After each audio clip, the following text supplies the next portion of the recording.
6 মাসে তো লবণাঙ্কা কিচ্ছু করতে পারেনি, কিচ্ছু। আল্লাহ যেটা অনুমোদন করেছে, নির্বাচন হলে বিএনপি ক্ষমতায় আসবে। এইবার শুধু আসবে না, আগামী 12 আসবে। কি করবো, সহ্য না করতে পারলেন? খালি এতটুকু বলতে পারি, যদি আপনার নামে বদনামি না থাকে, চোরটা না হয়, বদমাশ না হয়, ধর্ষণকারী না হয়, লুটেরা না হয়, আর ইসলামের সম্বন্ধে অপব্যাখ্যা যদি না দিয়ে থাকে, তাহলে আপনার জন্য বিএনপির দরজা খোলা। বাইরে আশেপাশে ঘোরাঘুরি করে কি লাভ?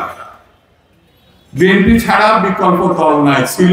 এই বছরে নির্বাচন হবে, এই বছরে আপনার ক্ষমতা আসবে, এই বছরে ধানের শীষ জয়লাভ হবে ইনশাআল্লাহ, ইনশাআল্লাহ, ইনশাআল্লাহ। কোনো সমস্যা পড়ে থাকবে না।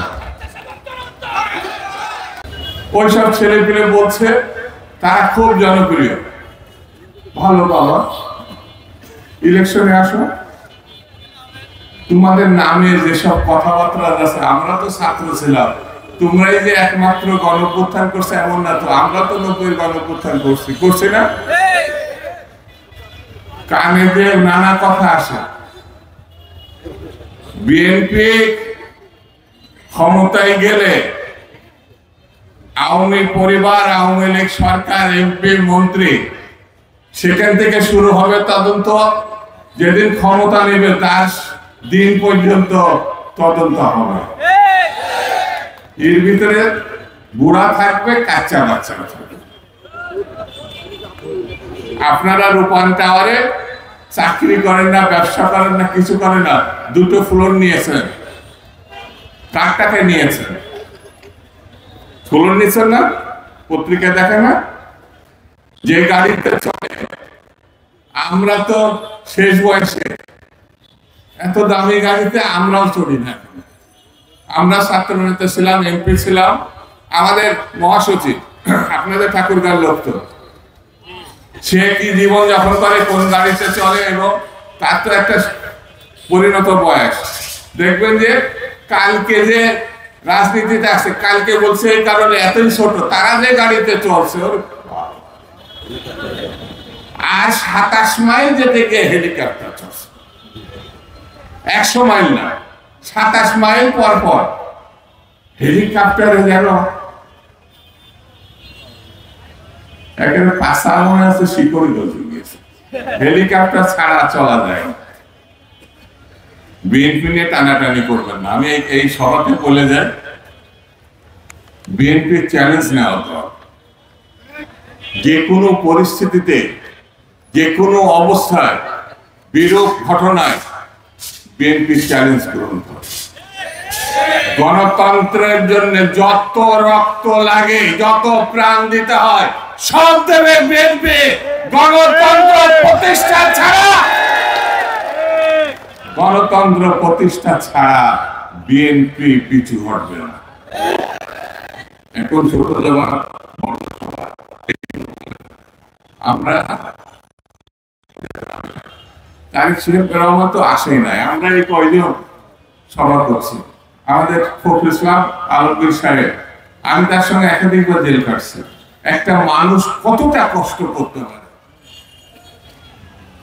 জীবনকে কতটা মানুষের জন্য বিলিয়ে দিতে পারে। ঠাকুরগার কথা বলে আমার গৌরবের মাথা উঁচু হয়ে যায়। তিনি প্রমাণ করেছেন।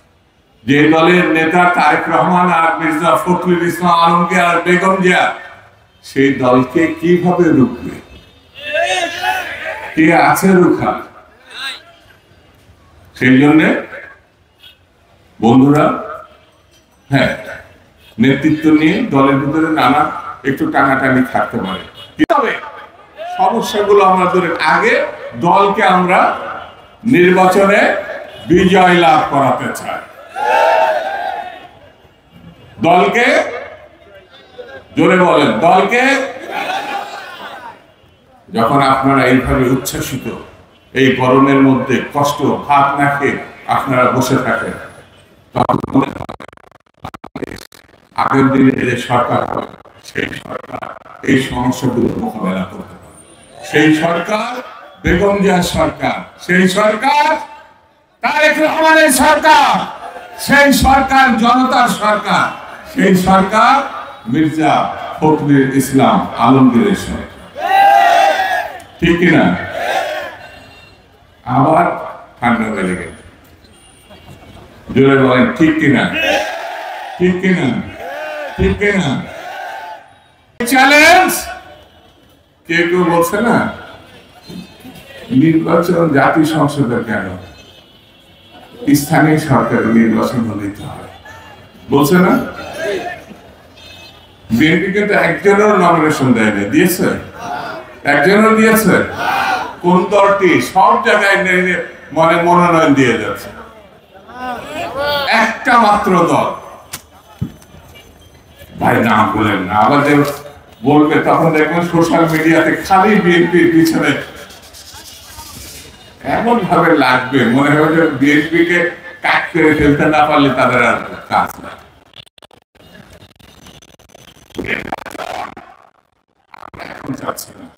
17 বছর ধরে একটা ভালো নির্বাচন চাইছে, চাইছে কিনা? চাইছে। আজকে যারা ক্ষমতায় আছেন তারা বলছে এত তাড়াতাড়ি কেন, এত তাড়াতাড়ি কেন?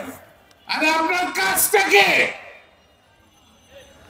6 মাস হয়ে গেল আপনি চালের দাম কমাতে পারেন না, 6 মাস হয়ে গেল গরিব মানুষ যা ইনকাম করে তা বাড়াতে পারেন নাই, কাজের সংস্থান করতে পারেন না, লক্ষ লক্ষ মানুষ বেকার। যে বৃদ্ধ মা বাবাটা অপেক্ষা করেছিল তার সন্তান একটা চাকরি পাবে, লেখাপড়া শিখিয়েছে, সেই ছেলেটি এখন বেকার। সেই ছেলে বাপ মার সামনে গিয়ে দাঁড়াতে পারে না, মাথা নিচু করে চলে। সে ভালো সাবজেক্টে পড়েছে, ভালো রেজাল্ট করেছে, রাষ্ট্রের দায়িত্ব ছিল তার একটা চাকরি দেওয়া। আপনি মিস্টার ইউনূস সাহেব, আপনাকে আমি পছন্দ করি, আপনি বিচক্ষণ ব্যক্তি, আপনি দেশের সবল বিদেশের সফল, দেশের মানুষ চেনে বিদেশের মানুষ চেনে, কিন্তু 6 মাসে তো লবণান কিচ্ছু করতে পারেন, কিচ্ছু কিচ্ছু। সিন্ডিকেটের কথা শুনি, বাজার সিন্ডিকেট হাসিনার আমলে যেটা ছিল এখনো সেটাই আছে, কোনো কোনো ক্ষেত্রে আর শক্ত হয়েছে। আর সামনে হচ্ছে আমার রোজা, আমার মা বোনরা, আমার চাচা পিতারা চাবে তার সন্তানদের একটু খায়, এই রোজার মধ্যে যেন তারা একটু রোজাদার হিসাবে তারা কিছু, কিন্তু তাদের সেই বাজেটে কুলাবে কিনা সন্দেহ। দেখছি তেলের দাম বেড়ে গেছে ইতিমধ্যে। তাহলে মিস্টার ডক্টর মোহাম্মদ ইউনূস সাহেব, আপনার রেখে আমাদের লাভটা কি? এই কথা যদি কেউ তোলে, আমরা বিএনপি তো আপনার সাপোর্ট করি, তাহলে বিএনপির মুখটাই বা আপনি রাখলেন কোথায়? বাংলাদেশের সব থেকে বড় দল, সব থেকে সম্ভাবনাময় দল, সব থেকে ত্যাগ এবং কষ্টের দল, সব থেকে চ্যালেঞ্জ নেওয়ার দল বাংলাদেশ জাতীয়তাবাদী দল। শুধু বাংলাদেশ না, সারা বিশ্ব জানে